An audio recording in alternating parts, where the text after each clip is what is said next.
안녕하세요. 건설전문세무사 장소환 세무사입니다.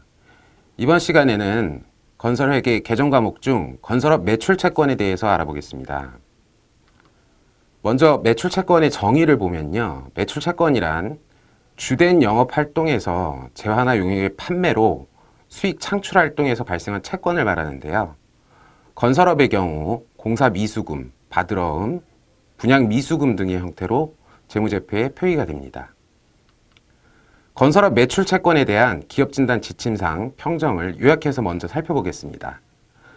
발생한 지 2년 이내의 건설업 매출채권, 건설공사로 인한 대물변제받은 자산 중에 2년 이내의 것, 국가, 지자체, 공공기관에 대한 건설업 매출채권, 그리고 법원 소송 중인 매출채권으로서 담보가 확보된 경우 이 네 가지는 실질 자산으로 평정됩니다.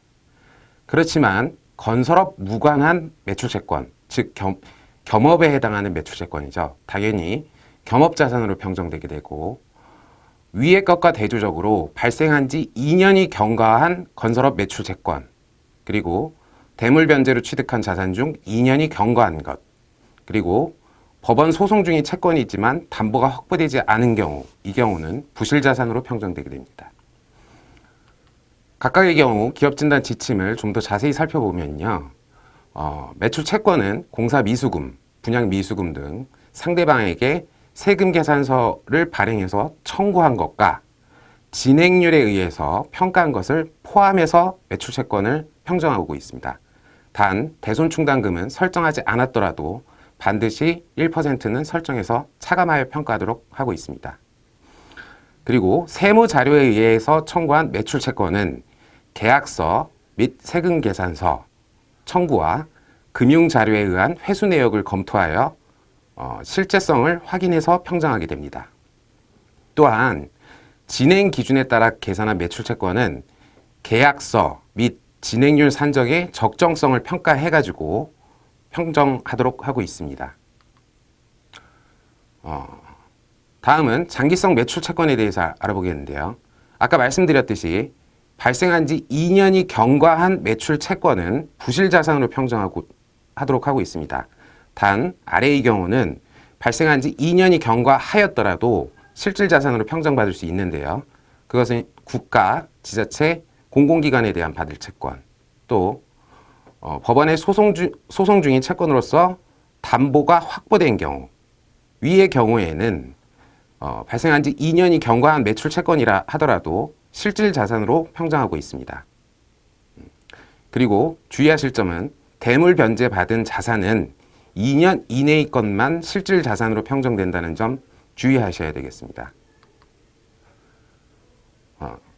매출채권에서 고려해 볼 만한 요소는 진행률에 관한 부분인데요. 보통 기성금에 대해서는 세금계산서를 발행하고 매출채권을 인식하고 있습니다. 단 여기서 추가로 고려해 볼 부분은 진행률을 검토해서 추가로 인식할 수 있는 매출채권이 있는지 여부를 확인해서 결산에 반영하면 좋겠습니다. 또한 여기서 주의하실 부분은 진행률에 의해서 매출채권을 추가로 계상한 후에 세무조정 과정에서 입금 불산입하게 된다면 이것은 실질자산으로 인정되지 않기 때문에 세무조정 과정에서 입금 불산입하지 않도록 주의하셔야 되겠습니다. 또한 장기성 매출채권, 즉 발생한 지 2년이 경과한 매출채권이라 할지라도 결산 기준일, 즉 진단 기준일이죠. 진단 기준일 현재에는 2년이 경과해서 부실자산에 해당할지라도 진단하는 날, 즉 진단일 현재 실제로 회수가 된 경우에는 부실자산으로 보지 않고 실질자산으로 평정한다는 점도 역시 참고가 되실 겁니다. 이상으로 건설업 매출채권에 대해서 알아보았습니다. 감사합니다.